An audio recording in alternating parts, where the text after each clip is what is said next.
Indiana Jones Adventure. Here we go. It was a new role to play for many of the actors. I'm in charge of this group, so let's see what I can do. Now just, where's the clutch? It put them right in the middle of a thrilling Indiana Jones adventure. For me, it just reminded me of I guess the Temple of Doom. I guess that's the one, the Indiana Jones film that I remember. I just felt like I was sort of inside that set. Mara is very seductive. Very difficult not to look into her eyes.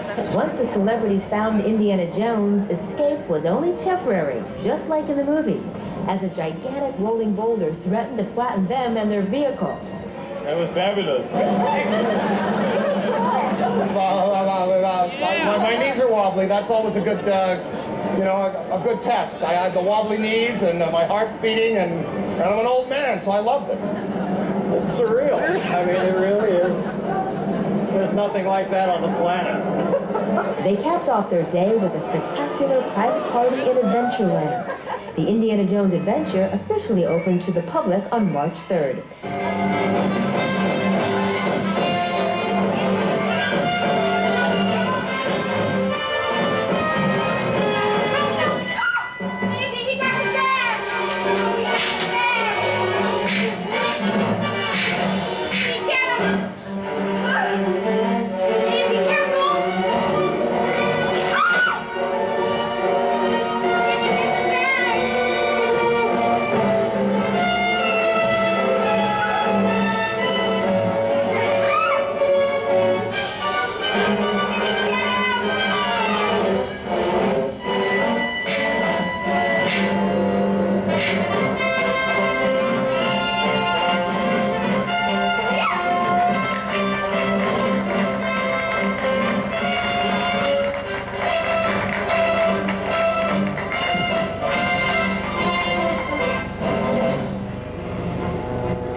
It may be a common last name, Jones.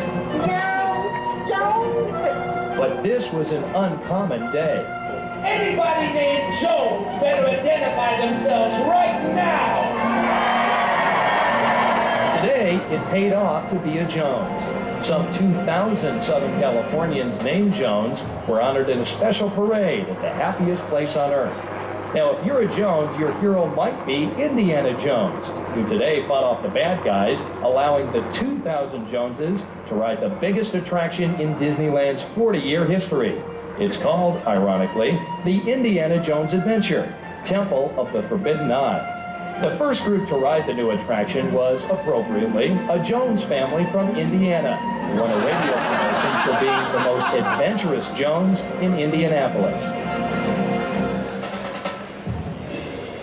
As early as 1987, we started talking with George Lucas about doing a theme park ride based on these movies, bringing an action-adventure movie to life. Now, it wasn't until about 1992 that this new state-of-the-art technology that you experience today came into fruition, and we were actually able to marry the two and create the Indiana Jones Adventure.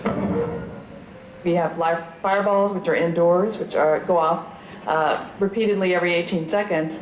We have a lot of unusual effects involving falling rubble and bugs crawling along the walls, rats trying to hijack into your vehicle, and then of course the ride vehicle itself is new technology. We've given the show producer the ability to program in a personality for each vehicle. So each vehicle has its own personality. And if you watch the vehicle in front of you go through the ride, that doesn't necessarily mean you'll follow the same path or have the same experience. There's 24 speakers on the vehicle, 2 for each guest. Front-wheel drive, High beams and low beams. 20 feet per second, maximum speed. This vehicle is a rubber-tired vehicle, and it rides on these rubber tires. If you had a large extension cord, you could drive this vehicle to your local McDonald's. One of our contractors was concerned about cracking in the concrete and was concerned about joints, and we said we want it to look old, so we wanted it to crack, so that was kind of Probably fun. somebody doesn't hear every day. No. In fact, the older it looks, the better. How long is the line going to be? Well, the line might be long, but we've made it very interesting. Just like the movies, you're going to encounter a lot of discovery, maybe even some booby traps, but just like Indiana Jones, you're going to make it through. So we've made the queue very interesting for you. Before people can get to this temple, Skip, they're going to have to wait a bit. What are you doing here at Disneyland to make that wait a little bit more tolerable? We're trying to entertain them by taking them back to 1935, and they're going back to an archaeological camp that Indiana Jones has set up here to do the research on this temple. And what we try to do is we set you up through this camp, you wind around through these incredible all kinds of things to do, columns right? and things, yes. And we've also invented an alphabet that we call the Mara alphabet, where there's several little inscriptions on the walls as you go through the queue that you can decipher, and you can get all sorts of little messages about the Tell me about this over here. This vehicle we found in a prop house in England. And we discovered that this was the truck that actually was used in the Indiana Jones film, Raiders of the Lost Ark. This truck actually ran over Harrison Ford. Or at least, This is the, oh, I remember that scene. Or at least a stunt double, sure. for sure. So we're really excited to find that. It adds a little bit of authenticity to this. What we really try to do in this attraction is put you into one of the Indiana Jones films. You're not just watching it, you're participating. The Indiana Jones adventure was created with state-of-the-art systems. They allow the ride to change. The paths vary, Indy's warnings differ, and the explosions are on and off in thousands of subtle combinations. We really wanted to give a sense of reality to the temple, to the ride, to the action and everything that happens. We wanted to make you feel like you were on the edge of something happening that really shouldn't happen, and so we tried to do that. And I want to introduce somebody who's going to make that wait for you much easier. This is Chuck Ballou, one of the set designers. Yes, sir. You did some of this stuff. Yeah, my specialty was murals, sculptures, that sort of small details. Loaded this place up with details to try to help tell the story of the temple, to get people prepared for the doom that waits within. This obelisk was sculpted by the ancient sculptors as a warning of what would happen to you if, in fact, you did look into the eye of Mara.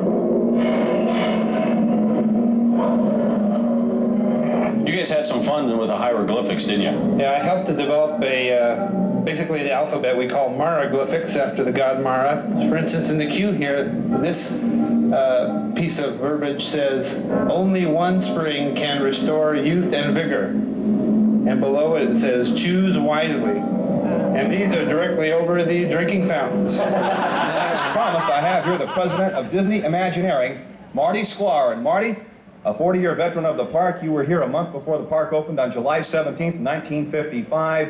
Tell me a little bit about the attraction. What makes it so unique? Well, I think this is the first time, really, that we've been able to program a ride to do different things as you go through it. So if you ride it today and come back, get in line again and go back, it'll be different the next time you ride it. And, you know, it's the marriage of great story with new technology that hasn't existed before. Was it an idea that kind of had to wait until technology caught up with it? I mean, you have the ride and the computer programming and the audio animatronics. I mean, I was on it twice. It's fabulous. And I was just thinking when I was going through all the work that had to go into that to coordinate all that technology. Well, we started on this 7 years ago, actually designing the ride system because something like that didn't exist. And once, it took us about 3 years before we really felt confident enough to even begin developing the story that went around the ride system. So that was probably the most unique thing about it, figuring all that out. And then as it developed, we got more and more confident in being able to do all these improvisations and different changes as you actually go through it each time.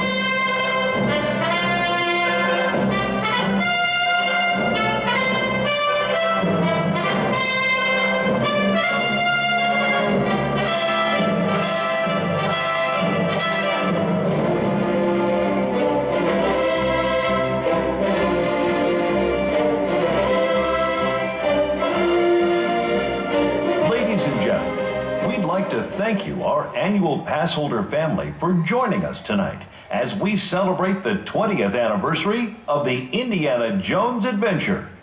Now, to continue our celebration, we are proud to present an exclusive presentation on bringing this Disneyland classic to life. Please give a warm welcome to our special guests, popular Disney historian, author, and event host Tim O'Day, and Disney legend Tony Baxter.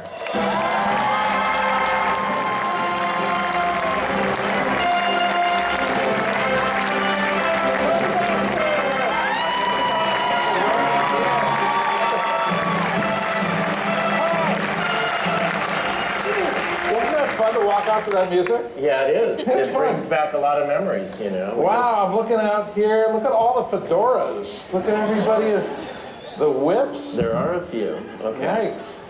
Tony was trying the whip backstage. He didn't bring it out. I know. And if I look uncomfortable sitting here, you know why now. Too many things to carry, you know. I had microphones and glasses and... Yeah, we have to get comfortable. Don't mind us. Yeah. How's your night so far? All good?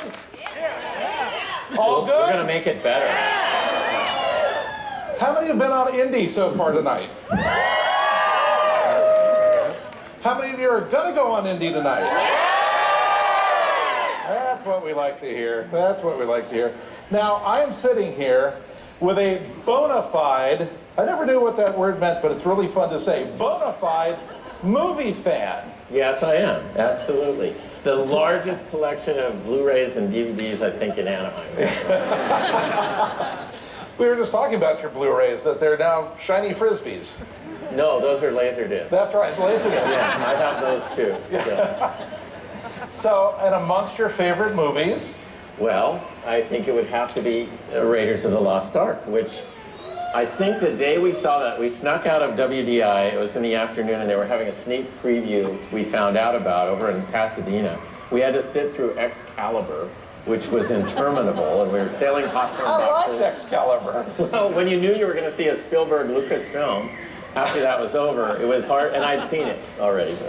So after the Indy screening, we sat there numb in the seats, and we just thought, I remember we said, what if that was a Disney film, and what if we had a ride vehicle that could deliver the impact and the energy that the film had?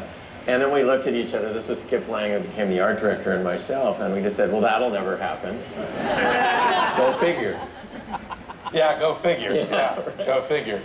And that was when? That was late 80s? 1981. Yeah. Around 1981, yeah. And it took us a good 10 years to actually come up with a ride system that would do that, to actually add something new that had never been done before. And that was, you know, we think of tools like lighting and sound and music that help intensify the story. But the vehicles, pretty much like Small World and The Haunted Mansion and Pirates, they just flow through and they don't really add another dimension to the emotional impact. But when a snake comes out at you in Indy, you know, the whole vehicle gives you an emotional reaction to it, so that was cool. So we were talking earlier about when people talk of Indiana Jones, you kind of have preconceived ideas of what that is. Well, you know, we come to you folks and to get, not for the answers, but to make sure we're on the right track. And we found a fun little piece here that was from that era where we went out into Disneyland and asked day visitors that back in that era what they might see or expect to find in an Indiana Jones attraction if we'd built one. And we're going to let you see some of Yeah, pay very careful attention to these answers. Yes. Some might repeat, others are different. Yeah. We'll leave it at Let's that. watch. If you were to build an Indiana Jones ride at Disney, what would you expect that? Oh, caves and slide. Horrible things happening. I'd have to have that thing with the big rock rolling down the little chute. Snake fish. Oh, that big ball. That big rock. You know that scene in the first Indiana Jones where that big huge ball comes I don't know. Well, it'd have to have snakes, bugs. Going through where he has the big ball rolling out. I like that big ball that comes out like snakes. That's what Rob said. Things that roll at you and just really wild. Pretending things like you're gonna go on a fire, but when you really go in it's gone. We'll have to have the snake pit. enslaved children. Anybody else? No. Okay, that's Ross. Pretty good. We got most of those in there, don't you think? You know? How many of you would have said enslaved children right off the bat? Okay, no, keep raising your hand. Who said that? You can go now. This is Disneyland. Yeah, this is Disneyland. So here's a rendering done by Brian Jowers that shows you just about everything, the kitchen sink included. And I guess, how do I do this thing? Oh, I got it. Okay, well, I'm going to point it. Just point I don't want to advance the... Right there. Okay, the little... Lessons in lasers, right? The little star. Right. So let's play Where's Waldo in this. You know, we had no budget at this time. You get to play at first where they say, do what your heart's desire. You know, this is a fun time. So you can see the Jeep right there, or excuse me, the Troop Transport. Yeah. We do not have an official deal with the Jeep.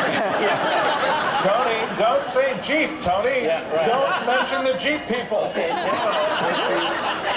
if you really look hard, you can see the Jungle Cruise going through the ride in the middle here. Wait a minute, and this rendering is so authentic, you can actually hear the train. That's right.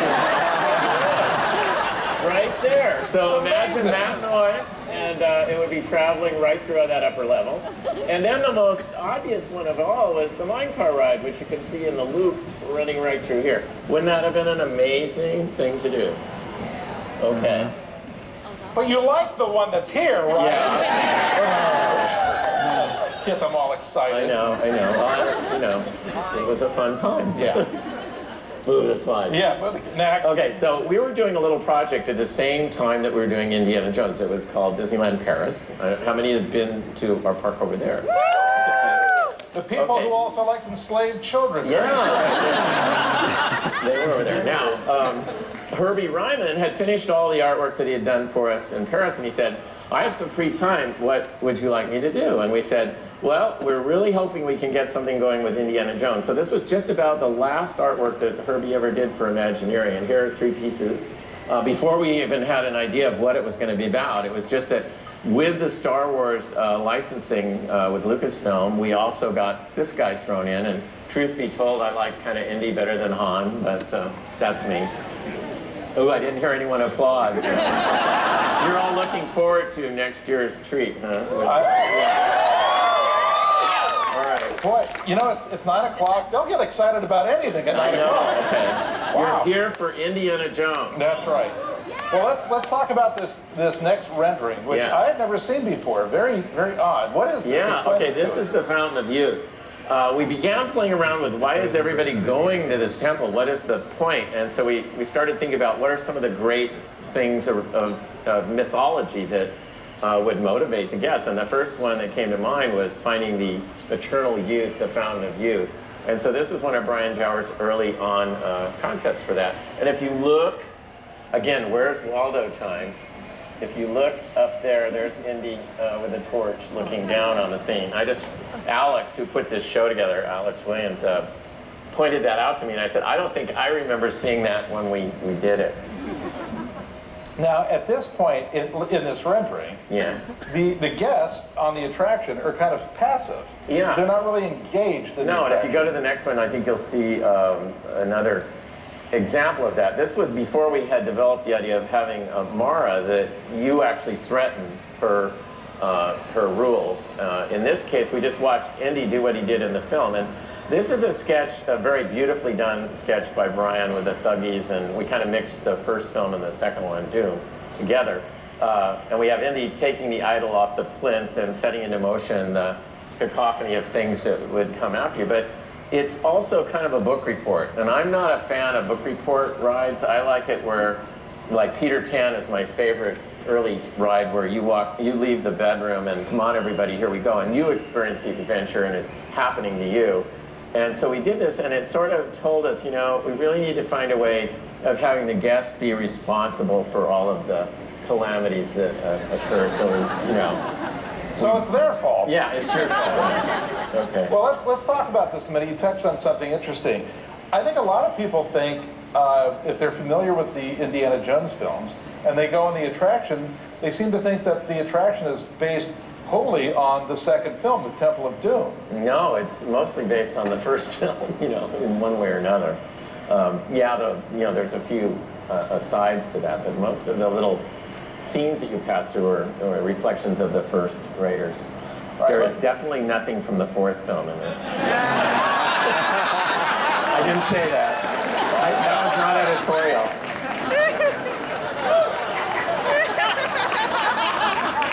There's so much I could say right now, but I'm not. Okay. I'm not. But so that he just killed that internet rumor of the re-theme of Indy. No flying saucers, no aliens, no crystal skulls. Right? Right. Okay. Moving on to our next slide. Yes. So after you get a few really cool ideas, they get antsy to figure out how it fits in. And Adventureland is the smallest footprint land here at Disneyland. And we were about to put the largest ride that's in the park in that land. And so how did it fit? And as we showed you earlier, we're still on the idea that we'd integrate the Jungle Cruise and the train ride around the park and the looping coaster and then the troop transport. Not sponsored by the J people. We'll just call them the J people. And so this was an early model with Bob Bernick doing the work on it here of how all that might look. So you're looking in the lower corner there is the elephant bathing pool, and then and that's where you went in from the elephant bathing pool, and then you came out just about where the Trap Safari is, or not the Trap Safari, but the wrecked camp is right now. We were talking earlier about the size of Disneyland. You just made mention that the biggest attraction at Disneyland is in the smallest land in the park. But Disneyland's size almost plays to its strength a little bit because you have to be so imaginative with things. I think Disneyland is the most charming of all the parks because of that spatial thing. Today we know so much. Well, we know so much today that things get big like this arena rather than all the cute things that we have here like Carnation Now, Fantasy Fair, and things like that are scaled back to when it was more personal. And so I really enjoyed the challenge, and I said, well, even if it is an eighth of a mile from the treehouse out to the boarding of the ride, by the time you get there, you're going to be totally immersed in this world that is not Adventureland, but it's back in 1935 in the deltas of India. Yeah. Let's take a look at this next model. Now, explain this to us. This is where finance started getting worried. They started to see the immensity of this. They started getting worried. Yeah, they got worried. Okay, that's it. And so conferences were held, and we were, I think, kind of given marching orders to start thinking practical at this point. Yeah. So then it evolved to this, and Yeah. that's a pretty famous rendering. Yeah, Chuck Ballou came on board, and we had a pretty tight budget now. And so we started saying, okay, what is it we can really do? And so this was, I think, the rendering that locked in what you all know to be the queuing area, the exterior, the facade. It's really minor for such a big attraction, to have that tiny little temple. And I love that it's rather unpretentious. And then you keep going and going, and it gets bigger and bigger, and finally you're in this enormous thing. So in a way, I think it's actually more innovative than if you'd seen a big thing where it really pretended to be what it is. This way you'd have no idea. And Indy has some of the greatest concept renderings of the modern attractions. You just came from a show today at WDI. Yeah. Tell them a little bit about that. Well, we have a research library that has a gallery space in it, and today we opened at 3 o'clock a big exhibit on all the artwork from Indiana Jones, and Drew Struzan was there, who did the original poster, and a lot of the team, the producer, Susan Bonds, and so forth. It was really a great afternoon. So if I'm a little hoarse tonight, it's because I haven't seen you in 20 years. There was a lot of that going on this afternoon. But it's a great exhibit. If you know anybody that works for the company and you can weasel your way in there, it's worth seeing. You didn't hear that from Tony. No, Tony just didn't say that. Yeah, I will be told not to say that at the second,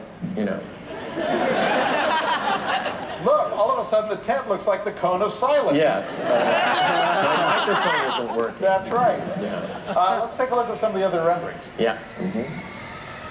Okay, you all know this room, and it was establishing the idea of how do we make people comfortable with waiting in line 2 hours?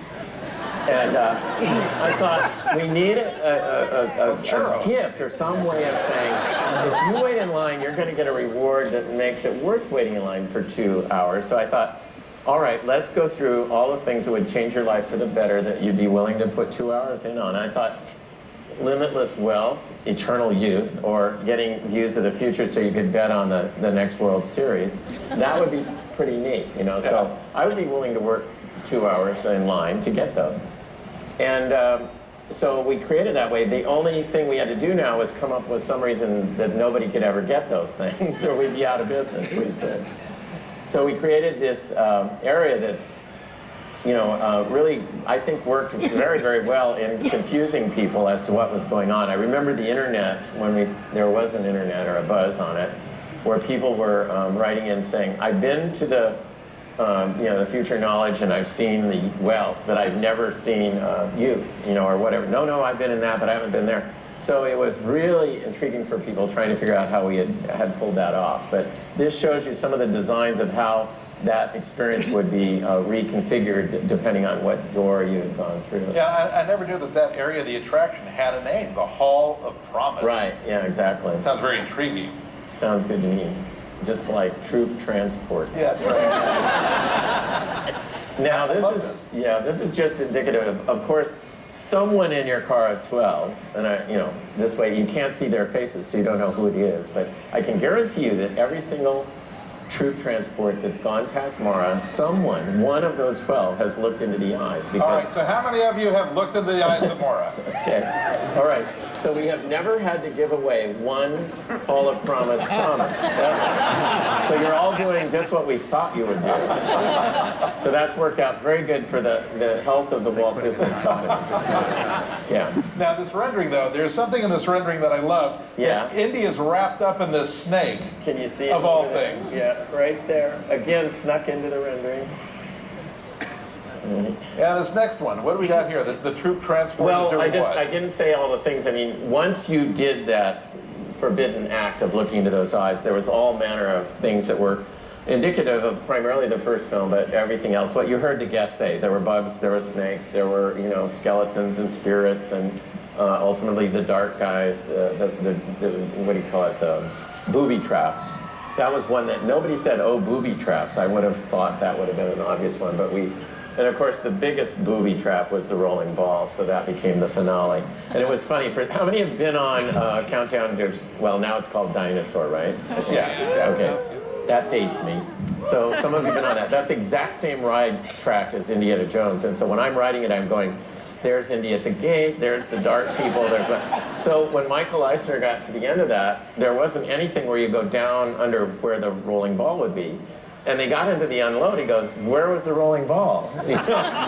And they said, well, this isn't that show. And he said, I know, I'm just using that as a statement that you need some big thing. So when you go through there the next time and you see the big Tyrannosaurus come out at you, that's their rolling ball. Okay. Yeah. Now, in this rendering, Alex was telling me about this earlier. The little boy driving the troop transport behind me, that looks like Short Round from the second film. He has a little Yankees cap on. And then the older gent in the back seat looks like John Hench. That could be too. Yeah, the great Imagineer. I'll have to ask Chuck when I get back up there. I never noticed that myself. Yeah. These fans, and Alex is a fan like I am, are really keep you on your toes for figuring this stuff out. I think he's right, though. So we've talked about the troop transport, but let's talk about the ride vehicle itself. A rendering like that is what we did in order to give the engineers a framework of what the vehicle was going to need to do. So what you saw there of the transport going down the stairway, we knew we weren't going to go down real stairs, but we had to see if we could make the thing feel like you were going downstairs. So that was the start, and then George McGinnis, who has done countless ride vehicles here at Disney, he and Bob Gurr were pretty much responsible for everything you've ridden from a vehicle standpoint. He most recently did the Americana cable cars up there in Glendale. Those are great. Yeah. And so George began developing the ride vehicle from a aesthetic and functional standpoint. And then we went on to bring in Topper Helmer, who started doing these sketches that you saw one of, that would demonstrate the vehicle doing a lot of really out-of-control things. And for the most part, we were able to get it to do these things. So on the next one, you'll see. So we have the collapsing bridge. Yeah, we were able to do that. The molten lava. And to go off the edge of the cliff a little bit. Yes, we were. However, we weren't always able to do everything. And you wanted to have boulders falling. Yeah, we wanted to have boulders falling on the car, and that. You know, when we went in there, they told us no. And it wasn't so much that we were going to hurt you guys, it was that we might damage the car, actually. But we did, however. Yes, tell them this story, because I wasn't aware of this. No, I was really wanting to do this. I said, you know, no one's ever been able to have something fall. You either use rubber rocks or something like that, and it looks fake. So we came up that ice has the same consistency as real slate stone. And so we developed an ice machine. It was in the ride for about 6 weeks. Did anyone here get to see it when it worked? There are a few. This is like the Hatbox Ghost in terms of legend. And it worked great, and then it would hit, it would break into a smithereens right in front of the car, just like realized it was colored with tea. So it looked like brown rock. And then it cascaded down into the pools at the bottom, and then the goal was for it all to be pumped back up. But it didn't melt. And so it became a jam up down there, and it just built up and built up until there were big piles. And none of the guys wanted to go in there and push it along. So they ended its life. And they said the ride is good enough without it. But it really was neat when we had it in there. Yeah.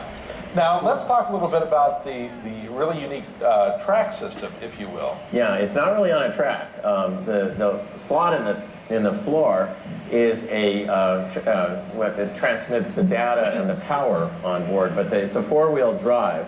All the wheels are independent, so we could literally curve them in and put the brakes on, or we could swerve and slide the car back and forth. So as you ride through that, you are literally experiencing the driving commands that are individually sent out to each vehicle, so they're all slightly different, doing different things along the ride. Now you had a name for the vehicle. The Enhanced Motion Vehicle. But you also had a nickname for it. Yes, I did. We did not know it was going to work. So the company was really leery about having it attached to a Lucas, project. So we came up with a name that in no way, if it failed, and we didn't do it, would be attached to Lucasfilm. So. Right. We thought we were in the clear completely, so we came up with a name for this vehicle. It was called the Thor vehicle. And you can meet Thor over in Tomorrowland. Well, now, tell us about this piece of footage we're going to see of the Thor vehicle. Okay.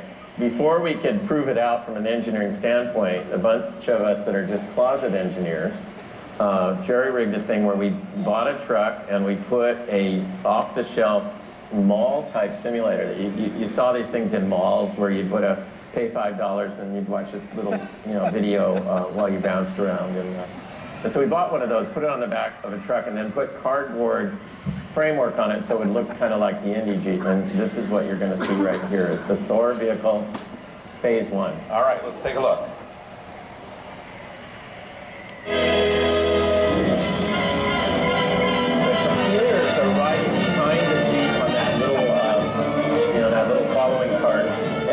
In terms of your life in this case, it was based on the Jeep, the Enhanced Motion Vehicle, being able to follow that white line painted on the ground. So there's no slot in the floor or anything, it's just following a white painted line, like a little robot. So the computers are really in the back on that little trailer? that little cart. And we blindfolded people and we played Sala's voice, saying, "Oh, Indy, we're about to go over the cliff." And it was so convincing that after writing that, they gave us the go-ahead to go into production on it. So that was the deciding factor. That's really cool. I'd never seen that before. Yeah, no, it was fun to ride, too. I'm sure. Just saying, please follow that white line. Please. Yeah. Don't turn left. Don't turn left. Yeah. Well, now let's talk about the vehicle technology and the programming of it. Yeah, well, once they spent 18 months up in Valencia, in a secret warehouse building about a half a mile from a little theme park that's up there, that's been around with Six Flags. Yeah, And I remember when it was perfected and they were confident it would work here from 8 in the morning until midnight every day, Michael got off of it, Michael Eisner, and said, we should go put flyers in the parking lot of that other park and tell them there's a better ride right across the freeway here than anything they've got. So that was kind of a neat feeling there.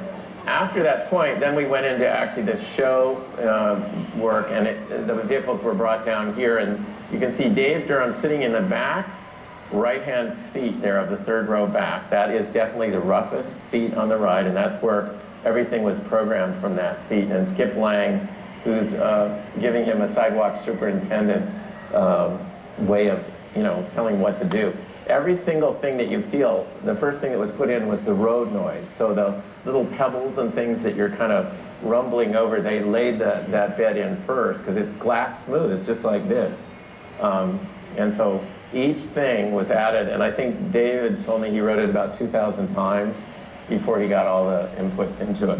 Yikes. Yeah. Mm-hmm. Well, talk to us a little bit about this architecture. You mentioned it before. Mm-hmm. Well, it isn't specifically any one film. This is more like the Delta region of India. Uh-huh. And our thought was, we had it open a couple of days for private parties and stuff where you could walk through it and down to the loading area, and they had some hosts in there just to get a sense of how people were going to move through it. Wait a minute. So they walked through the whole queue. Yeah, and they then got to load. And our goal, and this is what was neat, is people were excited and thrilled just to get to do that, And I thought, well, if you think about it, we should develop as cool a thing here as you would actually experience going to Angkor Wat or any of the great temple regions of the Southeast Asian area. And that's what we've, I think, done. By the time you get to the loading platform, you've had a pretty good experience for the real world, And at that point, then you get on a Disney quality ride, and we figured that was the way to take it over the top. Well, I'm trying to understand these previews. So they go through the queue line. Yep. They get to the loading area, and the cast member says, "Psych." Yeah. No, they tell them how cool the ride is going to be, and we want you all back here on March 3rd, and want to be cool. And it was just like tonight that they were sold out well in advance just to get that little peek. And then, of course, the buzz. It was good buzz, so it was a good experience. Yeah. We were so excited to see people in there, Let's talk about this little relic here. Yeah, this is kind of controversial. This is, in blood, this is the actual vehicle that was from Raiders of the Lost Ark. It's got all the accommodations for the stuntman to go underneath the vehicle, and you can see that brand that's a German car manufacturer that's not Jeep. That's not Jeep. Yeah, and they're really cool vehicles. It's been broken off by Harrison Ford, and to further this, there's a little golf ball right there. Now it'll be stolen now that I pointed it out to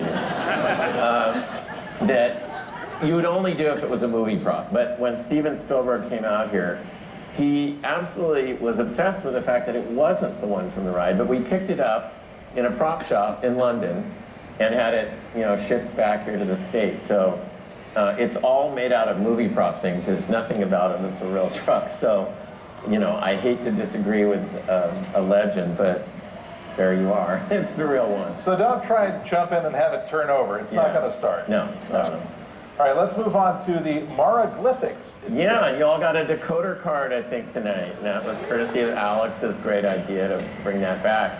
So the middle sign there says, "Beware of the eyes of Mara." And we sort of set up in that mural there the 3 opportunities that the temple brings to life. And then over on the obelisk, this is the obelisk of doom, which shows you all the terrible things that could happen if you don't obey the rules of the temple, and of course a few people don't. And that great footage that we showed you at the beginning, you saw the bit about the 2 fountains there. So I'm not going to tell you which one brings life and which one is death. So of all the fountains in Disneyland, this is probably the one you don't want to drink out of. Nice meeting half of you tonight. Yeah, right. Now, there's also kind of a cool thing on the wall behind the obelisk. Yeah, if you look closely, there's a lot of initials of team members. But the one that always puts a lump in my throat is the last one is a FW in Maraglyphics, and that was for Frank Wells, who had passed away right about that time. And that was our little aside to Frank. Yeah. Now, we have a real fun piece of footage that, again, I wasn't aware of. I hadn't seen before, which is kind of cool. But you attribute this to when you were going through your Sunset Boulevard phase. Yes. This was in the show early on, and then to accommodate more intense information about safety, we had to trim it. So they took this out. But I was really into the musical Sunset Boulevard. I don't know, this Norma Desmond thing and whatnot. So Pam Fisher, the writer, listened to me ragging on about this play, and so she wrote this Nora West character into the pre-show. So you haven't seen this for about 10 years now, I don't think so. And also listen to the prediction about Major League Baseball at the end. All right? Let's take a watch.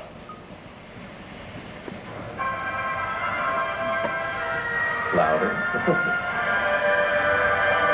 Silent film star Nora West, one of the temple's recent visitors. She chose the Fountain of Eternal Youth. No more matronly roles for Nora. Move over Jean Harlow.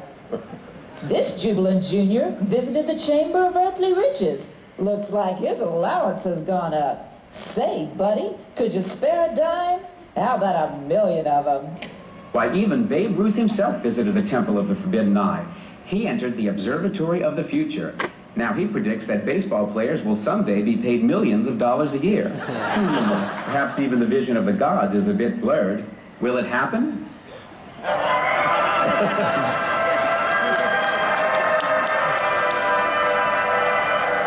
Oh, that Babe Ruth. What a prognosticator, that guy. It'll never happen. It'll never happen. Now talk to us about Mara. And you mentioned earlier about, you made it impossible for anyone not to look at her. Right, exactly. We had to. I would have had my neck wrung if we had to pay off on any of those things. So we've got a fun little thing for you here. We're going to take you through the... Right, the animatic. Explain to everybody what an animatic is. An animatic is, in those days when there wasn't digital and doing CG and all of that, we actually had to put a camera down in the models and move it through so you get a rough experience of what the ride would be like. You're going to hear Eddie Sato's voice, I think, narrating this, who was working with us early on, and he's just got a great speaking voice. You know him with some of the train announcements here at the park. Now arriving from the trip around. That's Eddie. Yeah, and so he's going to take you through the ride, and if I have something to comment about on it. And remember, this was to set up, to see if it was working in terms of a story thing and getting across the idea that if somebody has really looked into the eyes and we're stuck now trying to escape the temple. All right, let's take a look. In the load area, we are greeted by the ride operator. I think you might recognize him. And load into Jeeps on both sides of the platform. This model is you'd be this tall in the model, about 6 inches. As you recall, the Jeep seats 12 passengers. Once loaded, guests head for the Chamber of Destiny, where they will embark on one of 3 paths.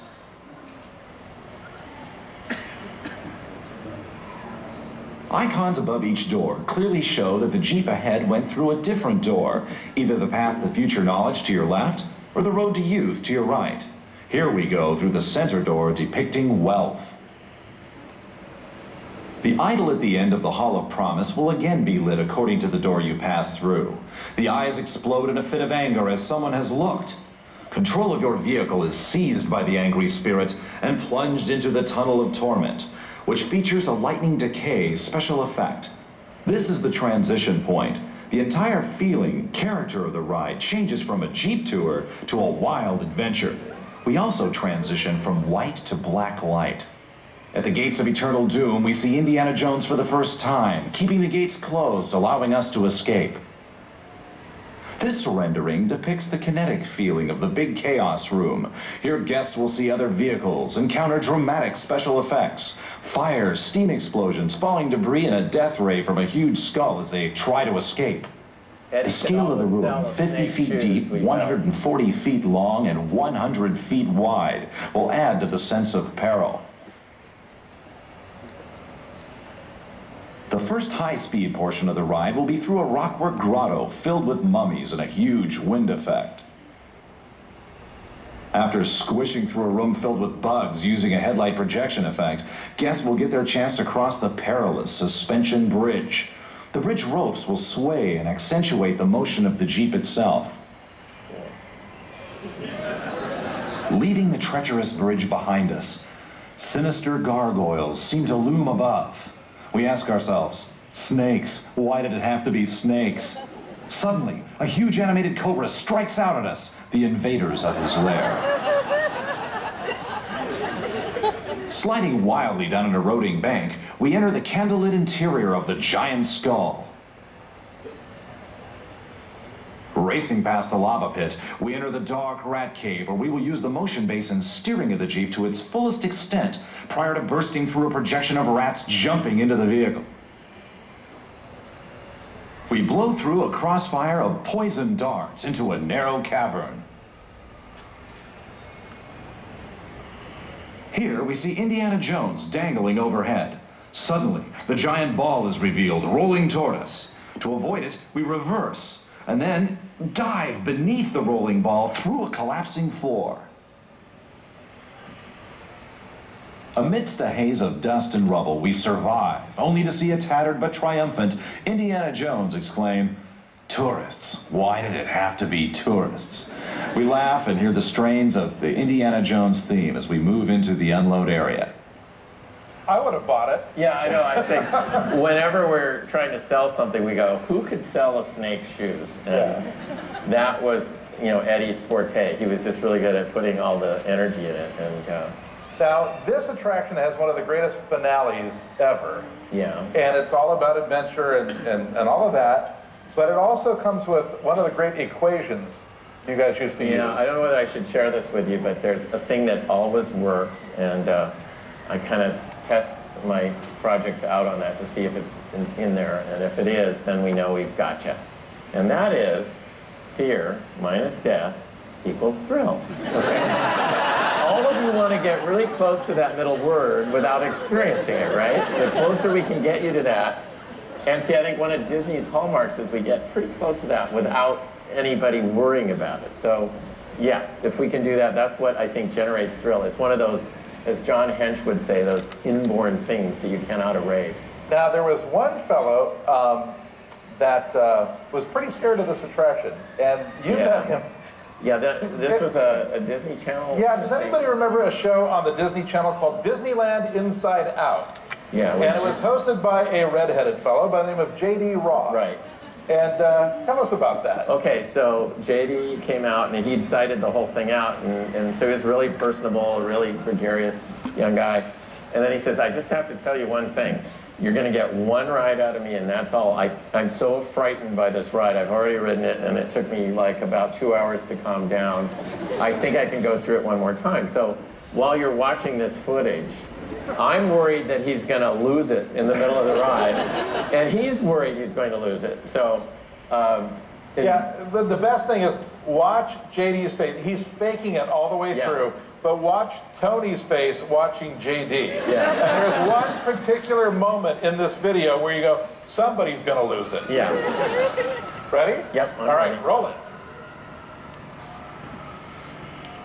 When last we saw JD, he and Disney Imagineer Tony Baxter were on a runaway troop transport through the Indiana Jones adventure.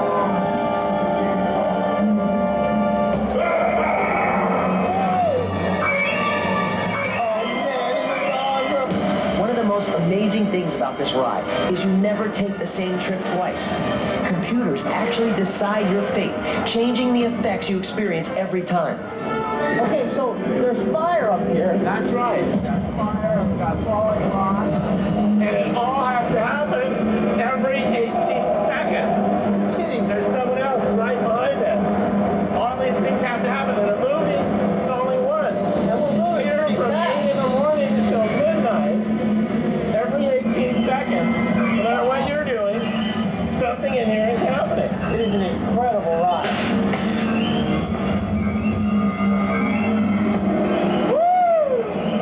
Now this bridge right here, how does the effect work when we fall? Oh! Wow. That was a different program. We have about 160,000 variations of different movements that you can experience on the ride. So every time you go on the ride, it's going to be different. That's right, because the computer on board this vehicle can pick any one of those. Like that, right like there. that, yes. Now we're going into the very heart of Laura.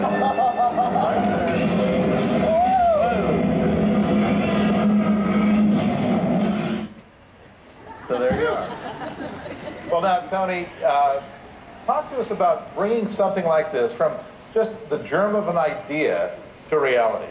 Well, you know, Brian is an incredible artist, and this was a painting that we agreed we were going to try to do. But one of the things I'm always really conscious of, some other companies, which will remain anonymous, cheat a little bit and say, this is what we're going to build, and then you go out there and there's a name placard and a roller coaster or something. But we put this out there, and I said, it's really, you know, to all of our credit to try and deliver on this so that it fulfills the promise we've made to the guests. So if you look at that rendering, and then we'll cross-dissolve here to how it came out, I think we came pretty darn close to what we'd promised people we were going to be able to deliver. I should say. So, we're going to wrap up, but I think I can speak on behalf of everybody here in the audience to thank you and all of the great Imagineers. You're terrific team of Imagineers who brought Indy to life here at Disneyland. And, well, if adventure has a name, it's Indiana Jones, right? So thank you, everybody. We're going to leave you with one last clip, and we hope you have a great night tonight here at Disneyland. Thank you. Dare to cross forbidden boundaries to the ultimate adventure. Come on!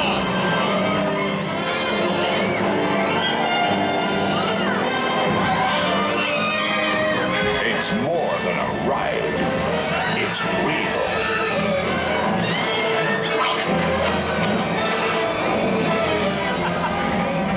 Now your fears have a name. The Indiana Jones Adventure, new at Disneyland.